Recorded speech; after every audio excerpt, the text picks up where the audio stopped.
সম্মানিত মুসল্লি কিরাম, রমজান মাস আসলে আমাদের মধ্যে যেটা আমরা লক্ষ্য করি সেটা হচ্ছে সাহারির সময় আমরা মানুষকে জাগানোর পদ্ধতিগত এটাতে আমরা ভুল করি কেউ, আবার এটাতে কেউ সঠিক কোনো পথ পন্থা অবলম্বন করি।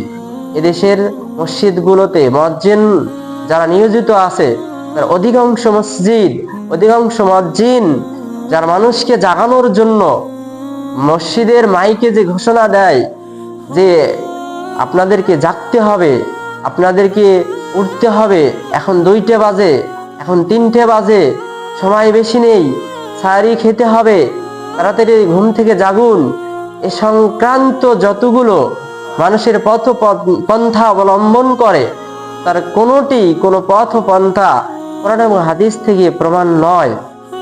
কারণ মুহাম্মদ সাল্লাল্লাহু আলাইহি ওয়াসাল্লামের জামানায় 2জন করে মুয়াজ্জিন ছিল, যাদের একজন মুয়াজ্জিন, যাদের একজন আহ্বানকারী আজানদাতা, যে কিনা উম্মে মাকতুম নামে একজন ছিল, বেলাল রাদিয়াল্লাহু তাআলা আনহু ছিল, আরো বেশ কিছু ছিল।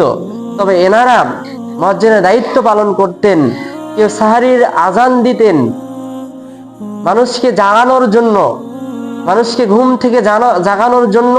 তারা যে পদ্ধতি, যে পথ অবলম্বন করতেন, তার সুন্নাহ পথ হচ্ছে, তার সুন্নাতি পদ্ধতি হচ্ছে মানুষকে সাহারির আজানের মাধ্যমে মানুষকে তার ঘুম থেকে জাগানো, যে তাকে সাহারি খেতে হবে।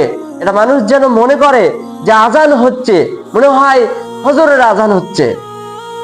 মানুষকে সতর্ক করে দেওয়ার জন্য আজানের মাধ্যমেই মানুষকে সতর্ক বাণী করে দেওয়া যে সাহারি খেতে হয়, খেতে হবে তোমাদেরকে, সময় বেশি নাই, আমার এই কথাগুলো, আমার এই বাক্যগুলো জাগতে হবে, টাইম এত, মানুষকে সাহারি খেতে হবে।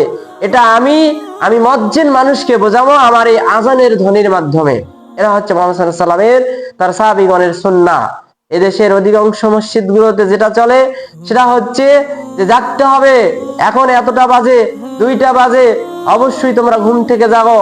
এগুলো সম্পূর্ণ বিদআতি পদ্ধতি। যখন মানুষ নবীর কোন সুন্নাহ দেখানো পদ্ধতিকে বাদ দিয়ে তার স্থলে, তার জায়গাতে নিজেদের বানানো কোনো পথ পদ্ধতি মানুষ অবলম্বন করে, সেখানে একটা তৈরি করে বসে ফেলে দেয়, সেটাকে মানুষ খুব ভদ্র মনে করে, সবের আশা মনে করে মানুষকে ডাকে এবং মানুষকে বলে, এই কাজটি যখন শরীয়তের মধ্যে গণ্ডি করে মানুষ ভেবে নিয়েছে, তখনই মানুষ বিদআতকে মানুষ আখ্যা দিয়েছে। নাউযুবিল্লাহি মিন যালিক।